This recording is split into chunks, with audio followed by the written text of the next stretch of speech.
Hola a todos. Soy John de Historias de Terror y hoy os voy a relatar 3 historias de terror relacionadas con la familia. Principalmente las he agrupado por nueras que tienen problemas con sus suegros. Si te gustan, comenta desde donde nos escuchan y se agradece su suscripción. Historia 1. Gracias a la Virgen de Guadalupe. Hola John, espero que te llegue mi historia. Soy el reverendo Tomás Mendoza, exorcista de la Arquidiócesis de Puebla, aunque ahora solo soy un viejo que escribe lo que nadie cree. Nací entre veladoras y murmullos de rosarios, en un pueblo donde lo sagrado y lo profano se mezclan. Lo que leerán no es ficción, es una confesión y una advertencia. El olor a cera derretida aún se aferraba al aire cuando don Ignacio irrumpió en el cuarto. Mariana apenas tuvo tiempo de levantar la cabeza, los dedos aún enredados en las cuentas del rosario, antes de que su mano callosa se cerrara como una tenaza alrededor de su muñeca. ¿Otra vez con tus brujerías?, escupió, el aliento cargado con el agrio tufo del mezcal. Te dije que no quiero esas cosas en mi casa. El golpe del rosario al estrellarse contra la pared fue seguido por el crujido de la madera del pequeño altar, destrozado bajo la suela de su bota. Las veladoras se apagaron de un soplo, dejando solo el olor a humo y a cera quemada. La imagen de la Virgen de Guadalupe, cuidadosamente enmarcada, quedó hecha añicos en el suelo. Mariana no gritó, no lloró, solo apretó los dientes hasta sentir el sabor a hierro en su lengua, mientras las palabras de su suegro le cortaban más que cualquier golpe. Esto no es tu tierra de indios. Aquí se vive como yo digo. Las noches se volvieron más largas después de eso. Su esposo, siempre ausente, siempre indiferente, se marchó al norte con promesas vagas de regreso. Y Mariana se quedó sola, con los rezos ahogados entre los dientes, con los moretones ocultos bajo mangas largas, con el miedo que le trepaba por la espalda cada vez que don Ignacio llegaba borracho y la miraba de esa manera. Hasta que una noche, el sonido de su respiración entrecortada, demasiado cerca, demasiado ebria, la hizo reaccionar. «No», susurró, retrocediendo hasta sentir la pared fría contra su espalda. Pero sus manos ya estaban en ella, arrancándole los botones de la blusa, el aliento hediondo en su cuello. Fue entonces cuando algo se rompió dentro de Mariana. No fue un grito, no fue una lucha, fue el silencio. El mismo silencio con el que, al día siguiente, empacó sus pocas pertenencias y se fue, sin mirar atrás, sin volver. Pero algo sí quedó, algo que don Ignacio no notó en ese momento, mientras maldecía su nombre y escupía sobre las migajas de su altar. En la pared, justo donde Mariana solía arrodillarse a rezar, la humedad comenzó a filtrarse. Lenta, silenciosa, como una oración que nadie escuchó. El olor llegó primero. Un aroma denso, dulzón, como cera derretida mezclada con algo más. Algo rancio, como flores marchitas, dejadas demasiado tiempo en un jarrón olvidado. Don Ignacio lo notó apenas cruzó el umbral del cuarto que había sido de Mariana. Frunció el ceño, escudriñando la habitación vacía con ojos irritados por el alcohol. «Pinche mugre», masculló, convencido de que era solo el polvo acumulado, la humedad resumando entre las grietas de la vieja casa. Pero los días pasaron, y el olor no se iba. Empezó a notarlo incluso con la puerta cerrada, un vaho persistente que se colaba por los resquicios de la madera, impregnando los pasillos, como si algo se hubiera podrido dentro de esas paredes. Fue entonces cuando apareció la mancha, una sombra oscura, casi negra, que brotó de la pared como un tumor de humedad. Al principio era apenas un borrón informe, pero con los días los contornos se definieron. 2 palmas juntas, dedos entrelazados, como las manos de alguien rezando con fervor. Ignacio maldijo, frotando el paño húmedo contra la pared con fuerza bruta. «¿Qué chingados?». El agua chorreó, Pero la mancha no cedió, no se difuminó. Parecía crecer, como si algo bajo la pintura respirara, expandiéndose. Contrató a un albañil para que raspara y repintara. El hombre, sudoroso y receloso, trabajó en silencio, evitando mirar demasiado tiempo la forma en la pared. Cuando terminó, Ignacio le pagó con billetes arrugados y una advertencia. «Esto se queda entre nosotros». Pero esa misma noche, mientras el alcohol lo arrastraba hacia un sueño intranquilo, algo lo despertó. Un susurro, ligero, como el roce de un vestido contra el piso. Se incorporó, los nudillos blanquecinos aferrados a la sábana. El cuarto de Mariana estaba al otro lado del pasillo, cerrado, vacío. Pero el sonido venía de allí, y entonces lo escuchó, claro, nítido, como si alguien estuviera arrodillado justo al otro lado de la pared, con los labios casi pegados al yeso. «Ruega por nosotros». Ignacio sintió que el aire se espesaba en sus pulmones. Por primera vez en años hizo la señal de la cruz, y en la pared, bajo la pintura fresca, las manos oscuras parecieron apretarse con más fuerza. El yeso nuevo agrietado. Ignacio lo observó con los párpados pesados, la boca seca, la resaca martillándole las sienes. La mancha había regresado, pero ahora no eran solo las manos. Era un rostro. Borrosos al principio, como un dibujo infantil, los rasgos se volvían más definidos cada noche. Una frente serena, pómulos suaves, párpados cerrados con una paz casi ofensiva, la boca apenas entreabierta, como murmurando una plegaria inaudible. Mariana. No, no ella, pero sí su silueta, su postura, la forma en que se inclinaba sobre el altar cada madrugada. Ignacio embistió contra la pared con un trapo empapado en cloro, frotando hasta que los dedos le ardieron. La imagen palideció, pero no desapareció. Al contrario, cuanto más la limpiaba, más real se volvía, como si el líquido corrosivo solo le quitara capas de pintura para revelar lo que siempre había estado ahí. «Estás muerta», gruñó, aunque no estaba seguro de creerlo. «Muerta o escondida como rata. Pero no vas a joderme en mi propia casa». Esa noche soñó con ella. Mariana Enns estaba arrodillada en el rincón del cuarto, el mismo donde ahora crecía la mancha.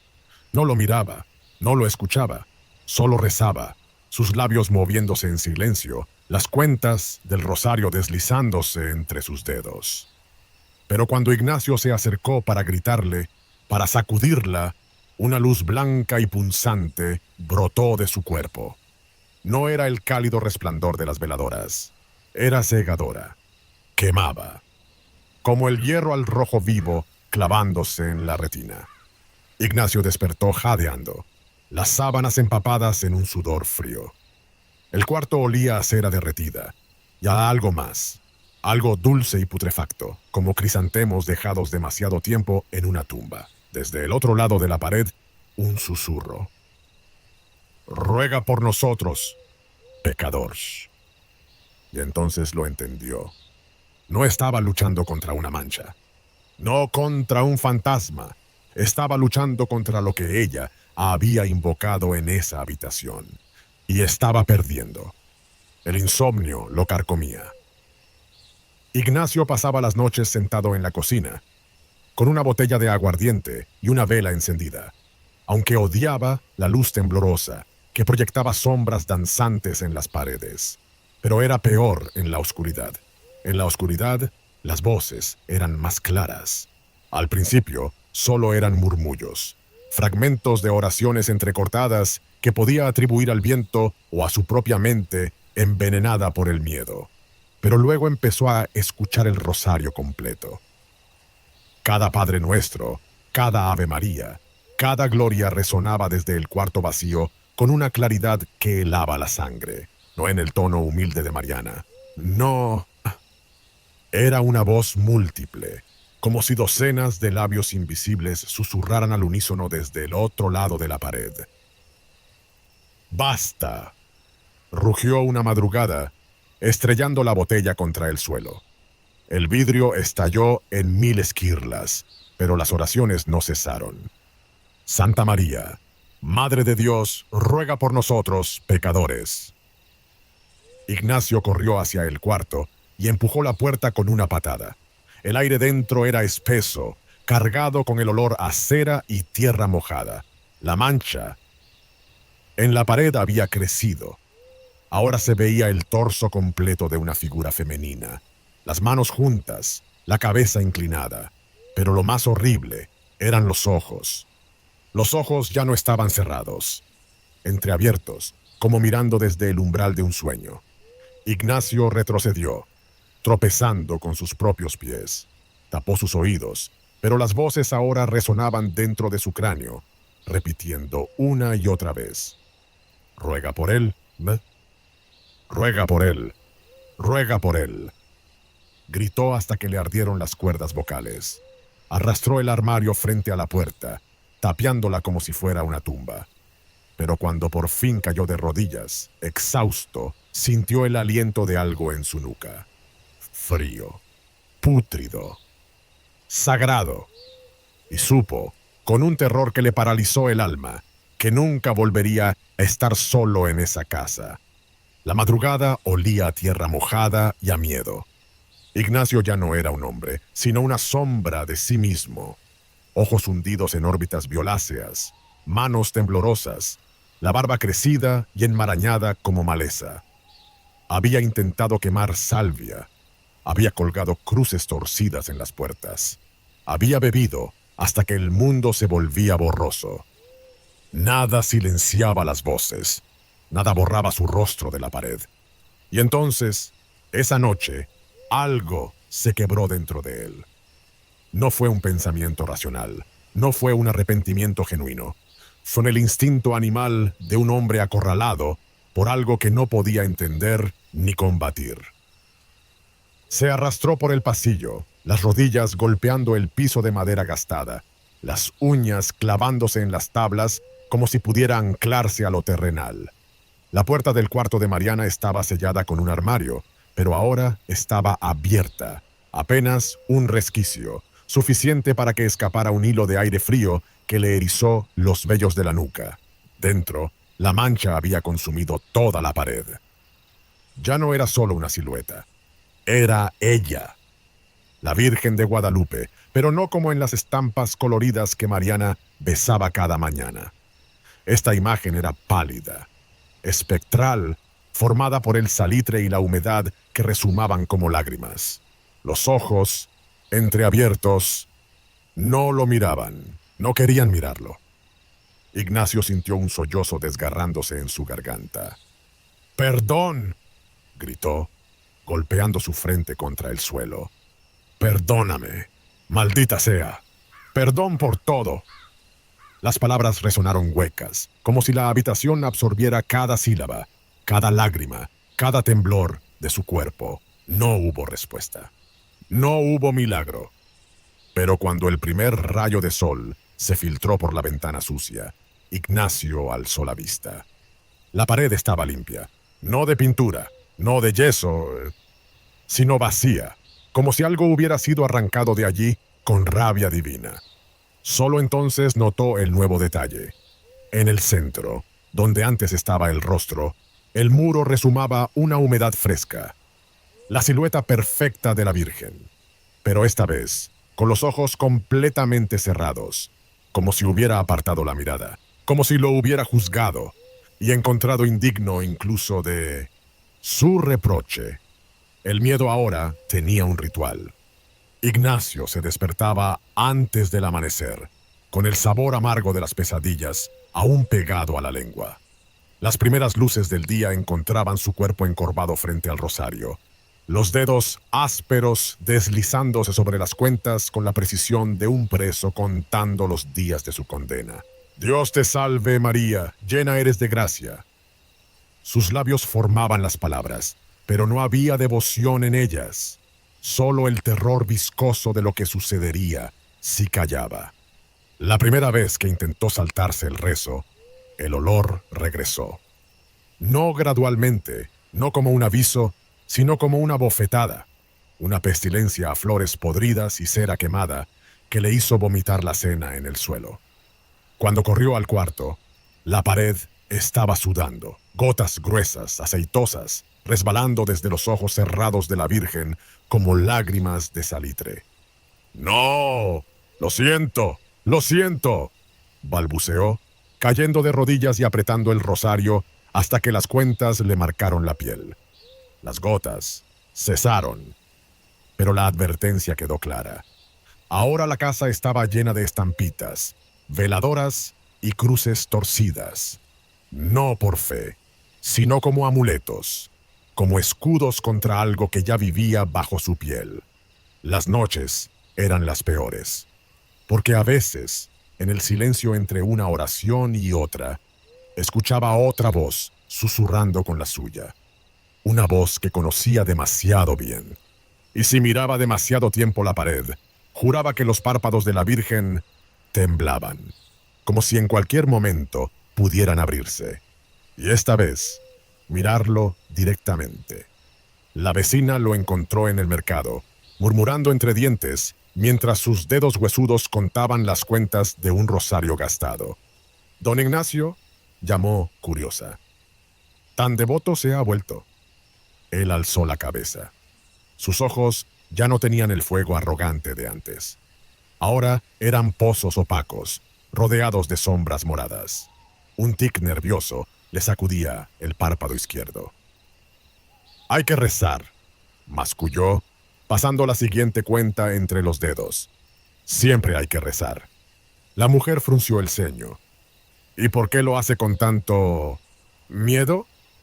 Ignacio miró por encima de su hombro, como si algo pudiera estar escuchando. Cuando habló, su voz era apenas un hilo de aliento podrido. «Porque si un día dejo de rezar, volverá a mirar». Ahora su casa era un santuario de pesadilla. Cruces torcidas clavadas en cada puerta. Agua bendita en botellas de licor vacías. Veladoras que nunca se apagaban, porque él mismo velaba que no lo hicieran, saltando al menor titubeo de la flama. Pero lo peor no eran las voces, no eran los sueños. Era la certeza de que ella seguía ahí. En las noches más silenciosas, cuando el viento cesaba y hasta los grillos callaban, Ignacio podía escucharlo. El leve roce de un rosario deslizándose entre dedos invisibles. «Ruega por nosotros, pecadores, ahora y en la hora de nuestra muerte». Y sabía, con el terror de un condenado, que la Virgen no había perdonado. Solo esperaba. Porque el verdadero castigo no era la aparición, sino la ausencia de su mirada. Y algún día, cuando él flaqueara, ella abriría los ojos. Historia 2. El ritual que me liberó de mi suegro. Hola, John. Estoy suscrita a tu canal y me gustan tus historias, aunque cuando las escucho me pongo en la piel de la persona que lo vive. Soy Isabel Mendoza. Nací en Veracruz, pero mi vida cambió cuando me mudé a casa de mi suegro en Puebla. Trabajaba como maestra de primaria antes de que todo ocurriera. Lo que les voy a contar no es un cuento, es la verdad sobre el maíz, la tierra y lo que vive bajo ella. El camino de tierra serpenteaba entre los maizales, polvoriento y agrietado bajo el sol implacable. Las hojas secas de las milpas crujían como huesos al ser arrastradas por el viento, un sonido que se colaba por las ventanillas del auto, mezclado con el olor a tierra caliente y hierba quemada. «Casi llegamos», murmuró David, sus dedos aferrados al volante, con una tensión que no había tenido durante todo el viaje. Asentí en silencio, pero mi garganta estaba seca. No era solo el polvo. Era algo más, algo que se arrastraba desde que cruzamos el letrero medio podrido que decía San Jerónimo de los Llanos. La casa apareció de pronto, como si el monte la hubiera escupido hacia el camino. Adobe agrietado, tejas rojizas carcomidas por el tiempo y una puerta de madera oscura que pareció gemir cuando David la abrió. El olor a humedad y leña vieja me golpeó de inmediato, espeso, como si las paredes hubieran estado conteniendo el aliento durante años. «Padre», llamó David, su voz resonando en el zaguán vacío. Los pasos llegaron despacio, pesados. Don Cástulo emergió de la penumbra, su figura alta y huesuda recortada contra la luz tenue de una lámpara de aceite. Sus ojos, hundidos y oscuros, pasaron por encima de mí como si evaluaran algo más que mi presencia. «Bienvenidos», dijo sin sonreír. Su voz era áspera, como si llevara años sin usarla. David cargó nuestras malas adentro, pero yo me quedé en el umbral, sintiendo el peso de esa mirada en mi nuca. Algo crujió en el techo, como uñas arrastrándose sobre las tejas. «No te quedes ahí, muchacha», murmuró don Cástulo. «La noche cae pronto, y aquí las cosas se mueven distinto después del ocaso». Entré, pero el escalofrío no se fue. Esa noche, después de una cena en silencio, tortillas frías, frijoles negros espesos, don Cástulo apareció frente a nuestra habitación con un cuenco de barro en las manos. Dentro, granos de maíz cocido brillaban pálidos bajo la luz de la vela. «Para ti», dijo, colocándolo en el suelo, justo frente a la puerta. «Aquí nadie duerme sin la protección del campo». Su tono no dejaba espacio para preguntas. «¿Protección contra qué?», logré articular, aunque ya sabía que no obtendría respuesta. Don Cástulo no me miró. Solo se alejó, sus pasos resonando en el corredor, como si alguien más los estuviera siguiendo. David, ya acostado, ni siquiera había notado el intercambio. Me quedé ahí, observando el cuenco. El maíz olía rancio, como tierra removida después de una lluvia reciente. Y en el aire, apenas perceptible, algo más. Un aroma dulzón, como miel dejada al sol demasiado tiempo. Algo dentro de mí dijo que no lo tocara. Pero afuera, entre los maizales, algo susurró mi nombre. Y supe que, en esta casa, las tradiciones no eran sugerencias, eran advertencias. La primera noche fue la más larga. El viento aullaba entre las grietas del adobe, arrastrando consigo murmullos que no podían ser solo el aire. Me acosté junto a David, su respiración pesada y regular, mientras yo permanecía con los ojos abiertos, clavados en la puerta, en el cuenco de barro. Al amanecer, el maíz seguía ahí, intacto. Don Cástulo no dijo nada al verlo, pero su mirada se oscureció por un instante, como si hubiera calculado mal algo. David, distraído, mientras untaba mantequilla rancia en una tortilla, no notó el silencio que se extendió entre nosotros. «Hoy voy al pueblo a ver lo de la luz», dijo, masticando. «Tardará un poco». Asentí, pero las palabras se me atascaron en la garganta. No era miedo. Era algo más espeso, como si la lengua se me hubiera vuelto de plomo. Don Cástulo observó mi plato vacío. «El maíz no se desperdicia», murmuró. Y esta vez no fue una sugerencia. Esa noche, por cortesía, o tal vez por esa presión invisible que ahora sentía en el pecho, tomé un puñado del cuenco y lo llevé a mi boca. El sabor fue inmediato, ácido, terroso, como si alguien hubiera mezclado los granos con ceniza. Tragué con dificultad, sintiendo cómo cada mordisco dejaba un regusto metálico en mis encías. Don Cástulo, que había aparecido en el corredor como si hubiera estado esperando, asintió lentamente. «Bueno», dijo, y por primera vez, algo parecido a una sonrisa se insinuó en sus labios. «Así es como debe ser». Al tercer día, noté los cambios. Primero fue la lengua. Las palabras que quería decir a David. «No me gusta aquí. ¿Cuándo nos vamos?», se disolvían antes de llegar a mis labios. En su lugar, salían frases vacías, obedientes. «Sí, mi amor. Lo que digas». Luego, los pensamientos. Una tarde, mientras don Cástulo se inclinaba sobre el fogón, su camisa arremangada mostrando antebrazos curtidos por el sol, sentí un calor repentino en el vientre. No era repulsión, era deseo. Me mordí el labio hasta sangrar, horrorizada. Él tenía 48 años. Era el padre de mi esposo.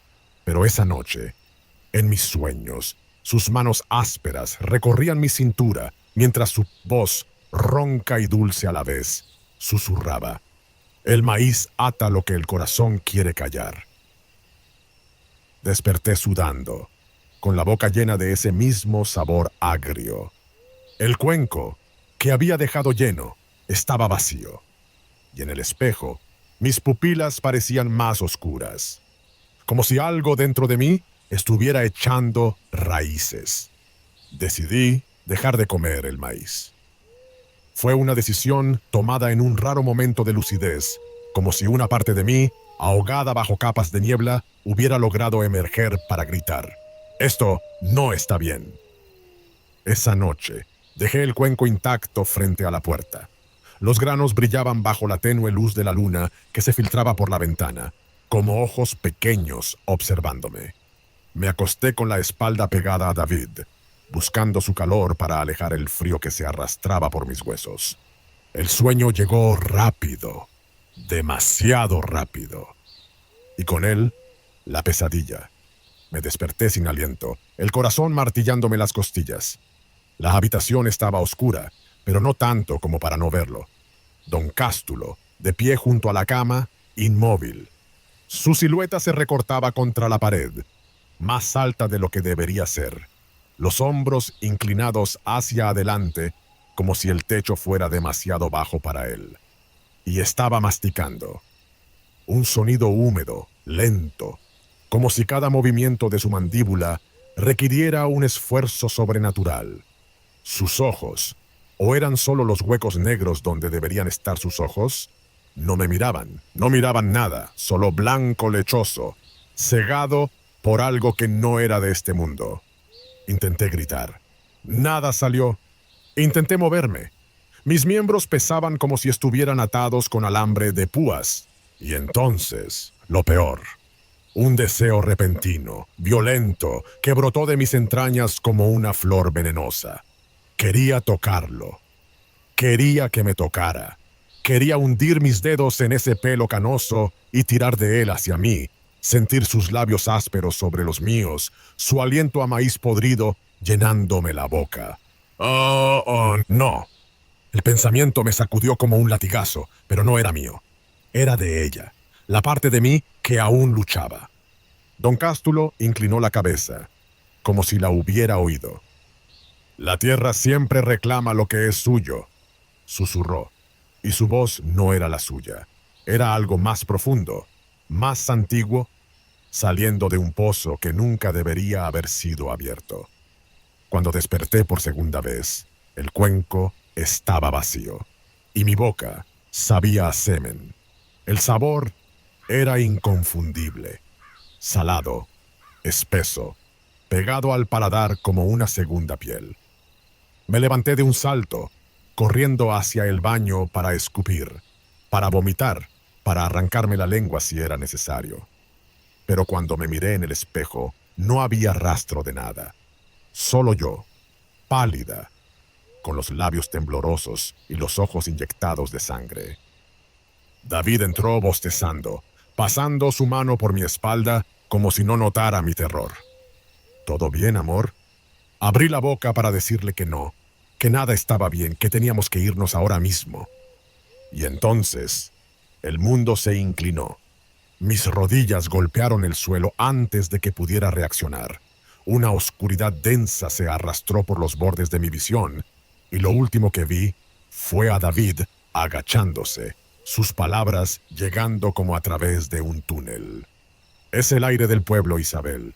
Te acostumbrarás. Pero yo sabía la verdad. No era el aire, era lo que había dentro de mí. El médico del pueblo, un hombre de manos frías y sonrisa condescendiente, me diagnosticó nervios de recién casada y me recetó té de tila. David asintió, aliviado, como si eso explicara todo. Los mareos, la lengua pesada, los sueños que ya no sentían como sueños. Pero yo no era estúpida. Algo me estaba comiendo por dentro, y si David no lo veía, Tendría que averiguarlo yo misma. Esperé hasta que la casa se sumió en ese silencio particular de la madrugada, cuando hasta los insectos callan. Me deslicé de la cama, evitando las tablas que crujían bajo los pies descalzos. El pasillo estaba bañado en una luz azulada, como si la luna filtrara su veneno a través de las paredes. El tapanco, ese altillo polvoriento al que solo se accedía por una escalera de madera carcomida, me llamaba desde el primer día. Don Cástulo había cerrado la puerta con un candado oxidado, pero esa tarde, mientras David ayudaba a su padre en el maizal, encontré la llave escondida en un frasco de cerámica lleno de semillas viejas. Ahora, mis dedos temblaban al insertarla. El candado cedió, con un chasquido sordo. El aire que me golpeó al subir era espeso, cargado de polvo y algo más, ceniza reciente. Y entonces lo vi. Un altar. No era el típico altar de muertos con flores y fotos. Esto era otra cosa, más primitivo, más hambriento. Sobre un trapo negro, dispuestas en círculo como una ofrenda perversa, había figuras de barro sin rostro, cada una con trozos de tela pegados con cera derretida. Reconocí mis blusas, mis enaguas, incluso la ropa interior que había extrañado días atrás, pensando que se había perdido al tenderla. Pero lo peor estaba en el centro, una figura más grande, con una trenza castaña enredada alrededor del cuello. Mi trenza, la que me corté el mes pasado y tiré a la basura, y al lado, una nota escrita con carbón, las letras desiguales como si la mano que las trazó hubiera temblado de excitación. Para amarrar lo que no debe hablar. Mis piernas cedieron. Me apoyé contra la pared, sintiendo el yeso frío bajo mis palmas mientras la habitación giraba. No estaba imaginando cosas. No eran nervios. Me habían robado la voluntad. Y entonces, el sonido. Un chasquido húmedo, como algo grande moviéndose en la oscuridad más allá del altar. El corazón se me detuvo. No estaba sola. Algo respiraba ahí entre las sombras y sabía mi nombre. El pueblo tenía miedo de Doña Chela. Lo supe por las miradas que lanzaban los viejos al mencionar su nombre, por la forma en que las madres apretaban a sus hijos cuando alguien señalaba el sendero que serpenteaba hacia el cerro.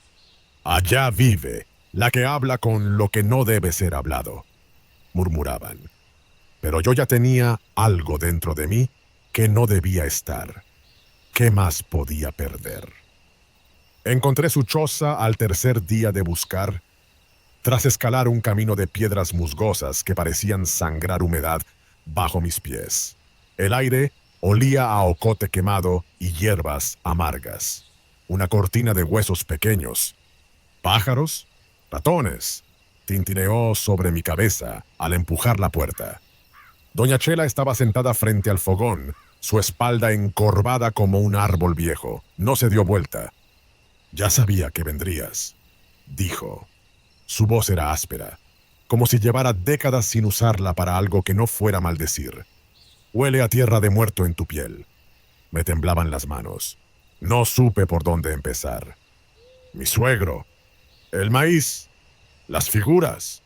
Las palabras salían atropelladas, enredadas, como si algo dentro de mí luchara por callarlas. Ella finalmente giró. Sus ojos eran dos pozos negros, sin blanco, sin fondo. «Abre la boca». Cuando lo hice, sus dedos, fríos como piedras de río, me agarraron la lengua, tirando de ella con fuerza bruta. El dolor me hizo lagrimear, pero entonces sentí algo más, una resistencia, como si raíces invisibles se aferraran desde mi garganta. Doña Chela escupió al fuego. La saliva silbó al contacto con las brasas. «El hombre que da maíz toma la lengua», rezongó.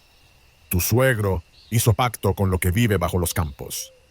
Le das tu hambre, él te da silencio. Le das tu voluntad, él te da otras cosas». El rostro se me quemó de vergüenza. No necesitaba explicar los sueños. Ella ya sabía. «¿Cómo lo rompo?», La curandera se levantó con un quejido de huesos, revolviendo en un cajón lleno de frascos con líquidos turbios. Cuando volvió, llevaba un puñado de sal negra y un cuchillo oxidado. «La tierra que él sembró dentro de ti, hay que devolvérsela quemada», dijo, y me pasó el cuchillo. «Sangre menstrual, maíz fermentado, tierra de su altar. Lo cueces todo y lo pones en el cuenco como ofrenda, pero no para él». Señaló hacia la ventana, donde el perfil del cerro se recortaba contra el cielo crepuscular. «Para lo que está detrás de él». El viento golpeó entonces la choza, trayendo un olor a podrido que no era de este mundo. Doña Chela no pareció notarlo. «Una advertencia, niña», susurró mientras me envolvía los ingredientes en un trapo sucio. «Cuando hagas el contrahechizo, no mires atrás, ni aunque escuches a tu esposo llamarte, ni aunque oigas llorar a un niño». ¿Por qué? Sus dientes, amarillos y afilados, brillaron en la penumbra. «Porque si volteas, verás lo que realmente ha estado comiendo de tu plato todas las noches». La sangre menstrual olía a metal oxidado y salmuera. La recolecté en un frasco de vidrio escondido bajo la cama, cada gota espesa y reluctante, como si mi propio cuerpo supiera que sería usada para algo prohibido. El maíz fermentado, robado de la despensa de don Cástulo, burbujeaba en una olla de barro, desprendiendo un vapor agrio que me hacía lagrimear. Afuera, la luna era una guadaña ensangrentada. Me arrodillé en el suelo de la cocina, las manos temblando mientras mezclaba los ingredientes con la tierra del altar, negruzca, llena de motas blancas que podrían ser huesos molidos. La pasta resultante era viscosa, viva casi, retorciéndose en el cuenco como gusanos al corte. Sangre para romper el lazo, tierra para devolver lo robado, sal negra para que nunca más crezca. Las palabras de doña Chela resonaban en mi cráneo mientras enterraba la mezcla en la barranca trasera del cementerio, donde las cruces torcidas marcaban tumbas sin nombre. El viento aullaba entre los árboles, arrastrando susurros en una lengua que no era humana. «No mires atrás». Los clavos oxidados crujieron al hundirlos en la tierra. Las ramas de ocote prendieron con una llama azulada, demasiado fría para ser fuego normal. Y entonces lo escuché. Un sonido de pasos lentos, arrastrados, avanzando hacia mí desde el maizal. David. Su voz me heló la sangre. «Isabel, ¿qué haces aquí? Amor». Pero no era David, no del todo. La cosa que se acercaba hablaba con su voz, pero debajo había algo más, algo que chasqueaba al respirar, como insectos aplastándose bajo un zapato. Mis dedos se aferraron a la bolsita de sal negra. «Que regrese la voluntad robada», gemí, esparciendo los granos sobre la mezcla ardiente. El fuego estalló en verde. La cosa que no era David lanzó un aullido que partió la noche en dos. Y entonces, la mano, fría como piedra de tumba, cerrándose sobre mi hombro desde atrás. «No mires». Apreté los ojos con fuerza, sintiendo cómo las uñas, demasiado largas, demasiado afiladas, se clavaban en mi carne. «La tierra reclama lo suyo», rugió la voz, y ya no era humana en absoluto. Arrojé el último puñado de sal a ciegas. Un silbido, un olor a carne podrida quemándose. La mano se desvaneció. Cuando abrí los ojos, solo quedaba el hoyo humeante, y en él algo blanco y retorciéndose, raíces, gruesas como venas, que se secaban al contacto con la sal. Las reconocí al instante, eran idénticas a las que había visto en el altar, y estaban muriendo. El amanecer llegó con un silencio distinto. Los pájaros no cantaban. Los grillos habían dejado de raspar. Hasta el viento entre los maizales parecía contener la respiración. David se despertó primero. Alarmado por los gritos que venían del cuarto de su padre, lo encontró arrodillado en un rincón, babeando, las manos ensangrentadas de tanto rascarse la garganta. «No puedo, no puedo», farfullaba, los ojos vidriosos, saltando de un punto invisible a otro en la habitación. Cuando me vio en la puerta, retrocedió como si le hubiera acercado un hierro al rojo. «Ella lo hizo», aulló, señalándome con un dedo torcido. Pero cuando David giró hacia mí, confundido, don Cástulo se cayó de golpe, como si algo le hubiera arrancado las palabras de la boca. Los días siguientes fueron un lento desmoronarse. Don Cástulo ya no salía de su habitación.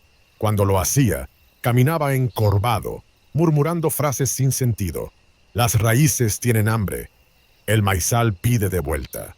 A veces, al pasar frente a mí, escupía al suelo, pero era un gesto vacío, como si ni siquiera recordara por qué lo hacía. Yo, en cambio, empecé a recordar. Los sueños cesaron. La niebla en mis pensamientos se disipó, y una mañana, al mirarme al espejo, ya no vi pupilas oscuras, sino mis propios ojos, claros, por primera vez en meses. «Nos vamos», le dije a David esa misma noche, mientras empacaba nuestras cosas. No era una petición. Él miró hacia el pasillo, donde su padre mecía una taza vacía, balbuceando. «Pero él está enfermo. No podemos...» «¿Dejarlo? Claro que podemos». Y entonces lo vi. El momento exacto en que David despertó, como si alguna hebra de control que también lo había estado manipulando a él, se hubiera roto. Sus pupilas se dilataron, respiró hondo, como un hombre que acaba de salir a la superficie después de casi ahogarse. «Tienes razón», dijo, y su voz sonó más suya que en mucho tiempo. El camino de tierra estaba seco cuando partimos. Las llantas levantaron polvo que se aferró al aire como fantasmas reacios a dejarnos ir. En el asiento trasero, el último cuenco de barro, el mismo que don Cástulo usaba todas las noches, se balanceaba, vacío. Justo antes de que el pueblo desapareciera tras una curva, lo tomé entre mis manos. Por un segundo, juré sentir algo moviéndose en su interior. Sonreí y lo arrojé por la ventana. El estallido de cerámica contra las piedras fue el sonido más dulce que había escuchado en años. Historia 3. La promesa no cumplida. John, espero que si alguna mujer tenga estos problemas, consigas darle voz. Soy Mariana Valdés, enfermera en el Hospital General de Puebla. Nací en un pueblo de Veracruz donde todos creían en apariciones y maldiciones. Lo que les voy a contar no es un cuento. Son hechos reales que viví como nuera de don Vicente. Cosas que nadie creería, pero que sucedieron. El aire en la casa olía a cera derretida y a tierra húmeda, como si las paredes hubieran absorbido cada lágrima no derramada. Doña Maritza caminaba por los pasillos con los hombros encogidos, como si el peso de su propio cuerpo fuera demasiado para ella. Sus pies, descalzos, rozaban las tablas del suelo, produciendo un susurro fantasmal que se perdía entre los ecos de los gritos ahogados de aquella tarde. Yo la observaba desde la cocina, las manos hundidas en el agua fría del fregadero, tratando de no hacer ruido. No fuera a ser que don Vicente, sentado en su sillón de cuero gastado, girara su mirada hacia mí y encontrara otro motivo para levantar la voz. La discusión había comenzado por algo insignificante. Un plato dejado en la mesa, una palabra malinterpretada, pero terminó con el llanto desgarrador de Maritza, su cuerpo doblado sobre sí mismo, en el suelo del baño, la sangre escapándose entre sus piernas como un río traicionero. Débil, había escupido don Vicente, sus palabras cortantes como cuchillos. Las mujeres de antes aguantaban 10 hijos sin quejarse. Tú no sirves ni para esto. Maritza no respondió. Solo apretó los puños contra su vientre vacío, como si pudiera sostener lo que ya se había ido. Desde entonces, el silencio se volvió ley. Don Vicente prohibió mencionar al bebé, como si al no nombrarlo pudiera borrarlo de la historia. Pero yo veía cómo Maritza buscaba consuelo en sus estampitas de la Virgen, sus dedos temblorosos pasando sobre el rostro sereno de Guadalupe. Hasta que, una mañana, el altar que había levantado en un rincón de su cuarto desapareció. «Las mujeres no se distraen con tonterías», dijo Vicente mientras arrojaba al fuego las últimas estampas. El papel se consumió rápido, convirtiéndose en ceniza que flotó como nieve sucia, y si antes la comida era poca, ahora era casi nada. A Maritza le servían menos frijoles, menos tortillas, como si su hambre fuera un castigo merecido. Yo contaba las mordidas que ella se permitía, los sorbos de café amargo que tragaba sin quejarse. Por las noches, cuando la casa se hundía en una oscuridad espesa, yo la escuchaba sollozar detrás de la puerta cerrada. Un sonido ahogado, como si hasta su dolor tuviera que pedir permiso para existir. Y en medio de ese infierno de silencios, juré que alguna vez alguien le respondería. Pero no sabía que esa respuesta ya venía en camino y que no sería humana. El olor a alcohol barato llegaba antes que él. Don Vicente cruzaba el umbral de la casa con paso pesado, las botas embarradas dejando manchas oscuras sobre las baldosas, como huellas de algo impuro. Su respiración era gruesa, cargada de aguardiente y rencor. Yo me escondía en la cocina, conteniendo el aliento, mientras Maritza permanecía sentada en la mesa, los dedos aferrados al borde de la silla como si fuera su único ancla a la cordura. «¿Qué haces despierta?». Su voz era un gruñido rasposo, las palabras empapadas en licor. «Estaba esperando a Raúl», mintió Maritza, su tono frágil, como si las sílabas pudieran quebrarse al contacto con el aire. Raúl, su marido, mi esposo, estaba lejos, una semana en el tráiler, llevando carga al norte. Una semana en la que ella y yo quedábamos atrapadas en esta casa con él. Don Vicente soltó una carcajada que me heló la sangre. «Raúl no vuelve hasta el domingo», escupió, acercándose. «Y mientras él no esté, esta casa es mía. ¿Y tú?». Su mano, callosa y fría, se cerró alrededor de la muñeca de Maritza. «Eres parte de la casa». Ella no gritó, no esta vez. Ya había aprendido que los gritos solo hacían que él apretara más fuerte, que la arrastrara más rápido hacia ese cuarto maldito al final del pasillo. Yo cerré los ojos, pero no podía cerrar los oídos. Los gemidos ahogados, las protestas convertidas en susurros, el crujido del colchón viejo bajo el peso de su violencia. Y después, el silencio. Un silencio peor que cualquier sonido. Cuando don Vicente salió, tambaleándose hacia su habitación, Maritza se quedó tirada en la cama, el vestido rasgado, los ojos secos pero llenos de algo peor que lágrimas. Resignación. «Nos tenemos que ir», le dije al día siguiente, mientras lavaba las sábanas manchadas en el patio, el agua teñida de rosa pálido. Ella negó con la cabeza. «Raúl dice que hay que aguantar, que es por el dinero». «¿Y tú le contaste lo que hace su padre?». Maritza me miró entonces, y en sus ojos vi el miedo de quien sabe que ni siquiera su esposo la protegerá. «No importa lo que le diga», susurró. «Él siempre le cree a él». Esa noche, mientras la casa dormía, escuché algo. Un susurro. No venía de ninguna habitación, de ninguna boca humana. Era como si las paredes mismas respiraran, como si el viento llevara una voz que no era de este mundo.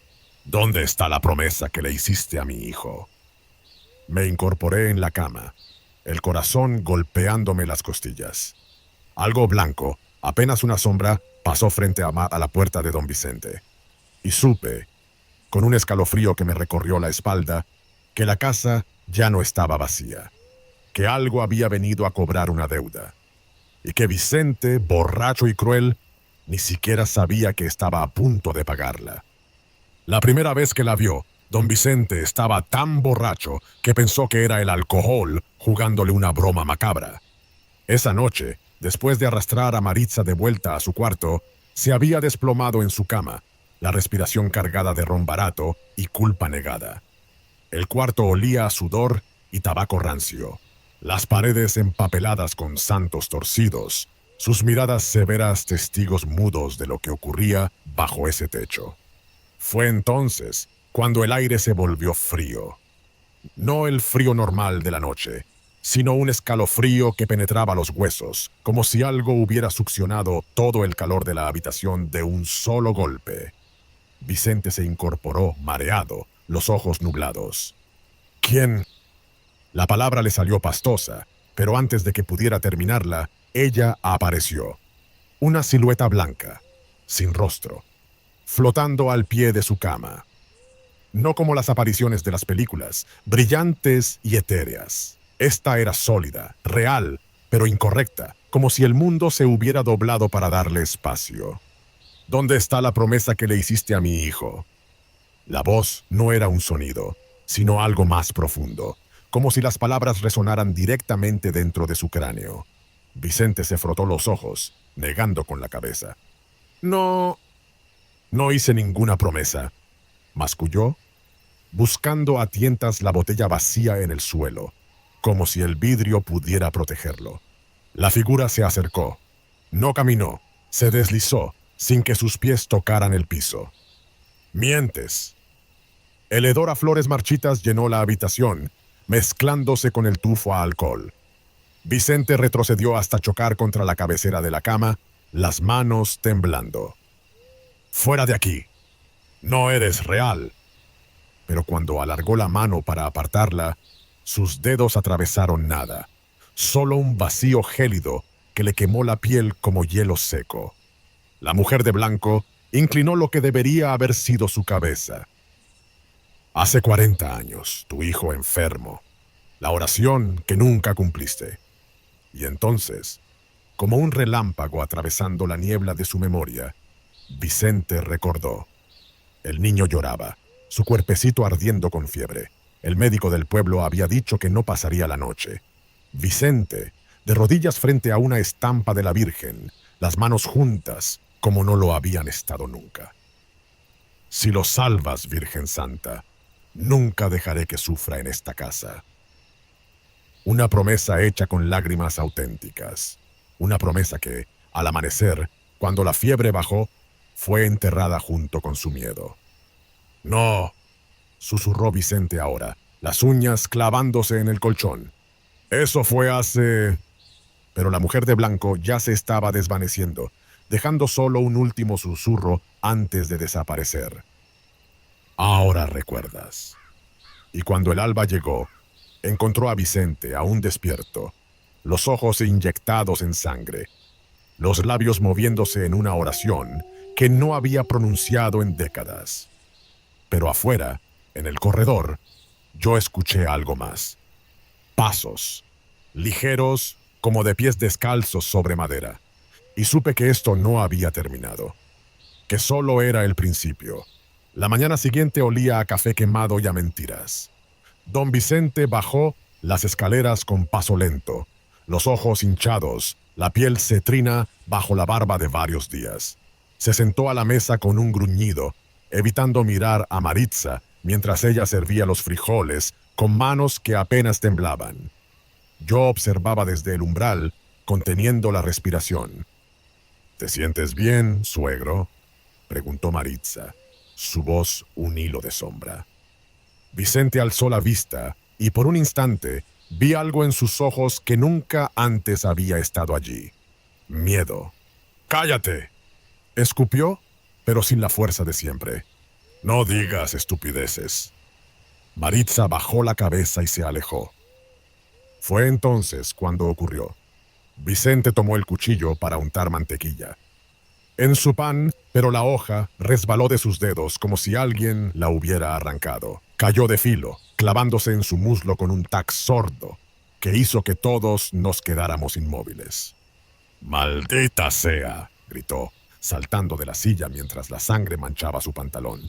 Maritza corrió por un trapo, pero yo no pude apartar la mirada de ese cuchillo. Había caído demasiado perfecto, como si una mano invisible lo hubiera guiado. Los accidentes continuaron. 2 días después, Vicente tropezó en las escaleras. Escaleras que había bajado sobrio 1000 veces, y rodó hasta el suelo, quedándose sin aire, con un dolor agudo en la costilla que le recordaba cada respiración durante semanas. Una semana más tarde, mientras encendía un cigarrillo en el patio, la llama saltó repentinamente hacia su mano, quemándole la palma con marcas que no parecían casuales, sino letras retorcidas, como si alguien hubiera escrito algo en su piel con fuego. Lo más extraño era que nadie más lo veía. «Pura mala suerte», mascullaba Vicente, vendándose las heridas él mismo en el baño, evitando el espejo, como si temiera ver algo más en su reflejo. Pero yo sabía. Porque las noches que él arrastraba a Maritza a su cuarto, los accidentes eran peores.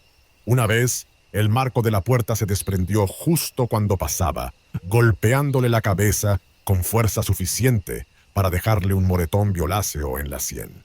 Otra noche, el suelo de la ducha se volvió resbaladizo solo para él, haciendo que cayera de espaldas con un grito ahogado. Y siempre, siempre, el mismo patrón. Nadie más alrededor. Ninguna explicación lógica, solo él y su culpa, materializándose en heridas que no deberían haber ocurrido. Una tarde, mientras Maritza y yo lavábamos ropa en el patio, escuchamos un ruido desde la cocina. Un golpe seco, seguido de un juramento ahogado.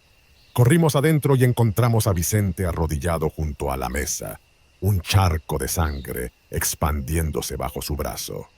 Había intentado cortar una naranja, pero el cuchillo se le había torcido bruscamente, abriéndole un corte profundo en el antebrazo. «Necesita puntos», dijo Maritza, alcanzando un trapo limpio. Pero Vicente la apartó con violencia, sus ojos salvajes. «¡Aléjate!», gritó, pero no a ella. Sus pupilas dilatadas miraban algo sobre su hombro, algo que solo él podía ver. «¡Déjame en paz!». Maritza y yo intercambiamos una mirada. El trapo cayó al suelo, empapado en rojo, y en el silencio que siguió, casi pude escucharlo. Un susurro de vestiduras blancas, moviéndose en un viento que no existía. «¿Dónde está la promesa que le hiciste a mi hijo?». Vicente comenzó a rezar. Por primera vez en 40 años, las palabras le salieron temblorosas, pero sinceras. Y esa noche, por primera vez en semanas, la casa permaneció en silencio.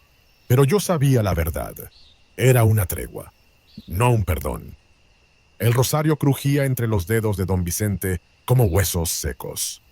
Lo había sacado de un cajón polvoriento, donde llevaba años olvidado junto a fotos amarillentas y recibos viejos. Ahora lo apretaba con una urgencia febril, las cuentas deslizándose entre sus dedos, mientras sus labios murmuraban palabras que sonaban ajenas en su boca. «Dios te salve, María, llena eres de gracia». Desde aquella noche en que la mujer de blanco le había recordado su promesa, los accidentes no habían cesado. Pero Vicente había descubierto algo. Si rezaba, el castigo se detenía. Al principio fueron solo murmullos vacíos, repeticiones mecánicas que hacía entre dientes mientras miraba por encima del hombro, pero las heridas seguían llegando. Un tropezón que casi lo envía de cabeza contra la esquina de la mesa. Un vaso que se le rompió en la mano, dejándole cortes en forma de cruz en la palma. Hasta que una madrugada, borracho y desesperado, Vicente cayó de rodillas en su habitación y lloró. No eran lágrimas de dolor físico, eran más profundas. Venían de un lugar que él creía muerto hacía décadas. «Perdón», jadeó, hundiendo la frente en el suelo. «Perdón, perdón, perdón». El aire en la habitación cambió. El olor a flores marchitas, que siempre anunciaba la presencia de ella, se disipó lentamente, como si alguien hubiera abierto una ventana invisible. Y por 3 días enteros, Vicente pudo caminar sin caerse, comer sin quemarse, respirar sin sentir ese frío que le helaba la nuca cuando la culpa lo alcanzaba. Pero el alivio era engañoso, porque cuando Vicente volvió a ser el mismo, cuando empezó a burlarse de sus propios temores, llamándolos tonterías de viejo, la mujer de blanco regresó. Esta vez no como un susurro, no como una sombra, sino en el espejo. Yo lo vi. Estaba pasando por el pasillo cuando escuché el grito, un sonido que no parecía humano, más parecido al chillido de un animal herido. Me asomé por la puerta entreabierta del baño y lo vi allí, de espaldas a mí, temblando frente al lavabo. En el espejo empañado, reflejado entre los vapores del agua caliente que corría inútilmente, ella estaba de pie detrás de él. No era una imagen borrosa, no era una ilusión, era una mujer alta, vestida de blanco, con manos que parecían talladas en mármol pálido. Pero su rostro no estaba allí. Donde deberían haber estado sus ojos, solo había un vacío profundo, como un pozo que se tragaba la luz. Vicente retrocedió hasta chocar contra la pared, los dedos arañando los azulejos en busca de algo a qué aferrarse. «¡No! ¡Ya me arrepentí!», gritó. Pero la figura en el espejo inclinó esa cabeza sin rostro y por primera vez habló claramente. «No es arrepentimiento lo que muestras, es miedo». El espejo se empañó de repente, ocultando la visión. Cuando el vapor se disipó, solo reflejaba a Vicente, sudoroso y demacrado, mirando su propio terror con ojos desorbitados. Aprendió la lección después de eso. Ahora rezaba todas las noches, arrodillado junto a su cama como un niño. Pero no eran las palabras lo que importaba. Era el dolor con que las decía. Yo lo espiaba a veces, escondida en el pasillo. Lo veía sacudirse con sollozos que parecían arrancársele del pecho, las lágrimas cayendo sobre un viejo misal que había desenterrado de algún baúl. «Por favor», mascullaba entre dientes, «no me dejes caer otra vez». Y durante esos momentos de genuino remordimiento, la casa permanecía en calma.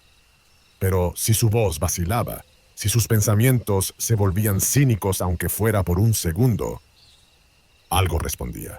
Una sombra pasando por el rabillo del ojo, un susurro en el viento nocturno. «¿Dónde está la promesa que le hiciste a mi hijo?». Y Vicente volvía a empezar, con lágrimas frescas y palabras viejas, sabiendo que esta vez no bastaría con pedir perdón. Tenía que sentirlo. Y después, tenía que pagar.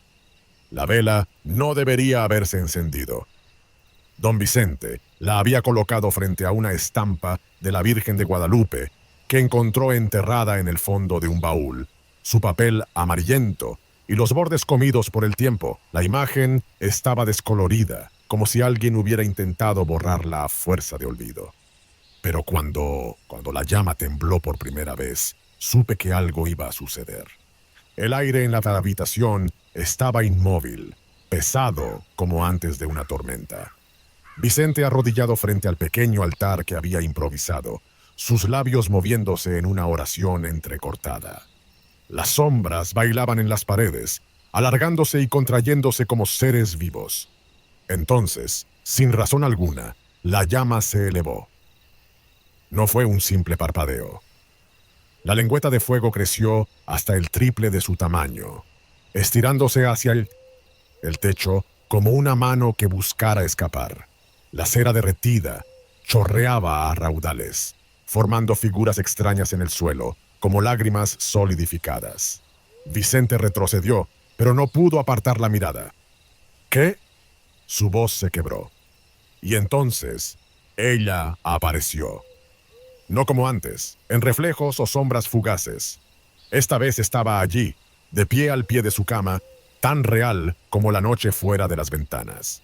Su vestido blanco no ondeaba, porque no había viento. No hacía ruido al moverse, porque no tocaba el suelo, pero sus ojos, Dios mío, sus ojos, por primera vez, tenía rostro, y era peor que el vacío. Eran los ojos de todas las mujeres que Vicente había hecho llorar, los de Maritza, los de su difunta esposa, los de las sirvientas a las que había acorralado en rincones oscuros. Eran ojos que conocían cada uno de sus pecados, y que ahora lo miraban a través de ella. «No», suplicó Vicente, arrastrándose hacia atrás hasta chocar contra la pared. La mujer de blanco no se movió, pero habló, y esta vez su voz no fue un susurro en su mente. Resonó en la habitación, clara y fría como agua de manantial. «No es tu dolor lo que pago, es el de los que tú hiciste callar». Vicente gimió, encogiéndose sobre sí mismo. «Pero ya me arrepentí, lo juré». Ella inclinó la cabeza ligeramente, y en ese movimiento había una piedad terrible. El arrepentimiento no borra el daño, solo lo hace visible. La llama de la vela se apagó de golpe, sumiendo la habitación en una oscuridad tan densa que por un momento creí que me había quedado ciega. Cuando mis ojos se ajustaron, la figura había desaparecido. Pero en la pared, justo donde ella había estado, algo había cambiado. La humedad había formado una mancha. No una casual, no una de esas que aparecen en las casas viejas. Esta tenía forma. Era la Virgen de Guadalupe, perfecta en cada detalle, como si hubiera sido tallada en la pared por dedos invisibles. Vicente se acercó tembloroso, alargando una mano. En el momento en que sus dedos tocaron la imagen, un escalofrío lo recorrió de pies a cabeza, y supo, con una certeza que le heló el alma, que esto no era un recordatorio. Era una sentencia, y que desde ahora, cada vez que mintiera, cada vez que lastimara, cada vez que dudara, ella estaría mirando. Desde la puerta, conteniendo el aliento, vi cómo Vicente se derrumbaba frente a la pared, sus hombros sacudidos por sollozos que ya no eran de miedo, sino de algo mucho más profundo.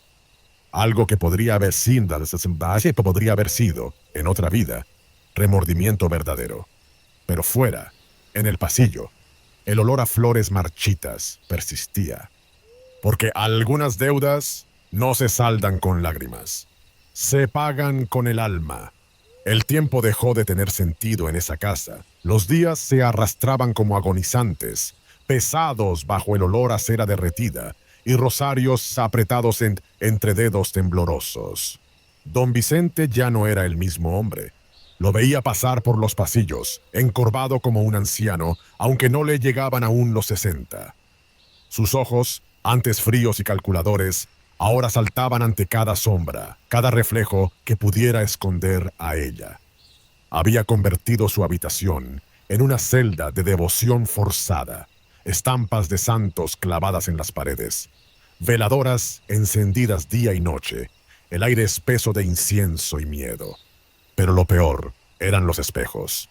Los había cubierto todos, con sábanas, con periódicos viejos, con trozos de tela arrancados de las cortinas, porque 3 veces después de aquella noche se había atrevido a mirarse en uno, y su reflejo no había sido el suyo. «¿Dónde está la promesa que le hiciste a mi hijo?», le había preguntado su propia boca, mientras sus ojos en el espejo se volvían negros como pozos sin fondo. Ahora vivía rodeado de oraciones, no las hermosas, las de misa dominical y comunión, sino las urgentes, las que se susurran en la oscuridad cuando se sabe que algo te observa desde el rincón. Maritza y yo lo veíamos pasar como un fantasma por la casa, murmurando avemarías como si fueran un escudo. A veces, cuando creía que nadie lo observaba, se detenía frente a la mancha en la pared, la imagen de la Virgen que ningún trapo lograba borrar, y extendía la mano solo para retirarla al instante, como si le quemara. Una tarde lo encontré en la cocina, viendo caer la lluvia tras la ventana. No me oyó llegar, sus labios moviéndose en silencio, las cuentas del rosario deslizándose entre sus dedos como un ritual obsesivo. «Suegro», llamé suavemente. Se sobresaltó como si le hubiera gritado. Cuando giró hacia mí, por un instante, solo un instante, vi algo en sus ojos que me detuvo el corazón. Alivio. Como si, al verme a mí, una simple nuera, una mujer sin importancia en su mundo, hubiera recordado que todavía existían cosas normales.